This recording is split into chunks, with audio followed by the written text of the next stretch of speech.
ಕೊಂಡವರಿಗೆ ಅಪಜಯವೇ. ಈಗ ನಮಗೊದಗಿರುವ ಅಂತ ಆಪತ್ತೇನು ತಂದೆ?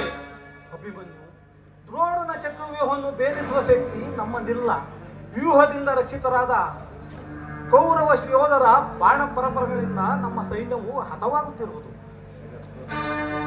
ಅದಕ್ಕೋಸ್ಕರ ಎಷ್ಟೊಂದು ಚಿಂತೆಯೇ ಜ್ಯೇಷ್ಠ ಪಿತಾ?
ಭಲೆ ಕುಮಾರ, ಬಾಬು ಅಭಿಮನ್ಯು, ಬಾಬು, ನೀನು ನಮ್ಮ ವಂಶದ ಗೌರವ ಸ್ವರೂಪನು.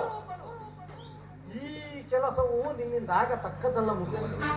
ನಾವೆಲ್ಲರೂ ಜೀವಿಸಿದ್ದು ಈ ದುಸ್ಸಾಧ್ಯವಾದ ಕಾರ್ಯಕ್ಕೆ ನಿನ್ನನ್ನು ಕಳಿಸುವುದು ಲೋಕಾಭಿಮತವೆನಿಸುವುದು.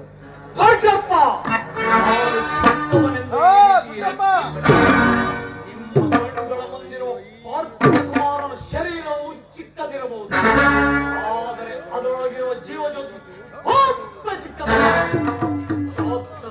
ಚಿರಪ್ರಕಾಶದಿಂದ ಜ್ವಲಮಾನವಾಗಿ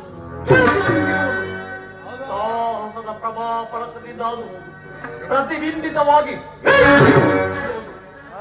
ತನ್ನ ಮಹತ್ ಪ್ರಕಾಶದಿಂದ ಈ ಕುರುಕ್ಷೇತ್ರವನ್ನು ಬೆಳಗಲು ಅವಕಾಶ ಮಾಡಿದೆ. ನನ್ನನ್ನು ಮಗನಾಗಿ ಪಡೆದ ಧನಂಜಯನು ಅಭಿಮಾನದಿಂದ ತಲೆದೂಗಲಿ.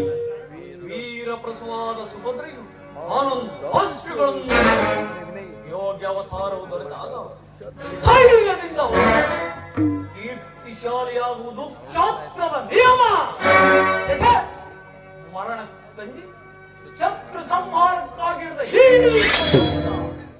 ಅಡಿಗೆ ಮನೆಯ ಕಾಯಿ ಪಲ್ಯಗಳನ್ನು ಕತ್ತರಿಸುತ್ತಾ ಕುಳಿತುಕೊಳ್ಳುವ ನಾನು ತಾಯಿಯ ಗರ್ಭದಲ್ಲಿದ್ದಾಗಲೇ ಆ ಚಕ್ರವೇ ಹೋಗಿ ಈಗ ಅದಕ್ಕೆ ಅವಕಾಶವನ್ನು ದೊರೆತಿರುವುದು. ಇದನ್ನು ವ್ಯಕ್ತ ಮಾಡಬೇಡ ತಂದೆ. ನನ್ನ ಮತಿಯನ್ನು ಕೊಡು, ಆಗ ತಿಳಿಯದೆ ಆತನ ಮಗಳು ಆತನಂತೆ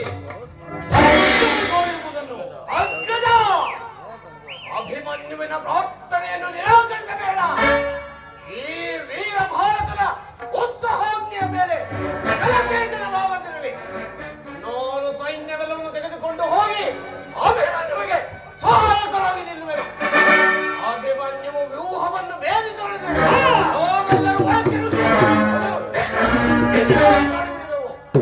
ಅನಿರೀಕ್ಷಿತವಾಗಿ ಹೊರಗಿನ ಸಹಾಯವನ್ನು ಬಿಡುವುದು ಉಚಿತವಲ್ಲ ಅಣ್ಣ, ಉಚಿತವಲ್ಲ.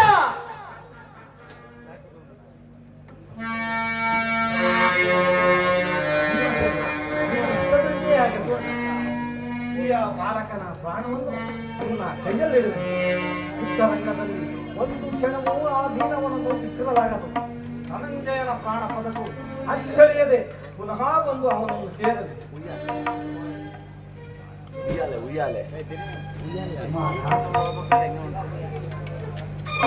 ಅಭಿಮನ್ಯು, ಹೋಗು, ಜಯಶಾಲಿಯಾಗಿ ಹಿಂದಿರುಗು. ದ್ರೋಣನ ಚಕ್ರವ್ಯೂಹವು ನಿನ್ನ ಪಾಲಿಗೆ ವಿಫಲವಾಗಲಿ. ದೊಡ್ಡಪ್ಪ, ನಿಮ್ಮೆಲ್ಲರ ಆಶೀರ್ವಾದವು ನಮ್ಮನ್ನು ರಕ್ಷಿಸಿಕೊಂಡಿರು.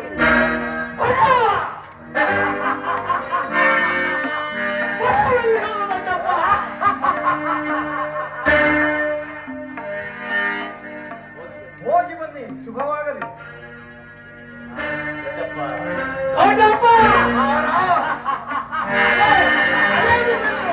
ಭೀಮಸೇನ, ಜಾಗ್ರತೆ ಜಾಗ್ರತೆ.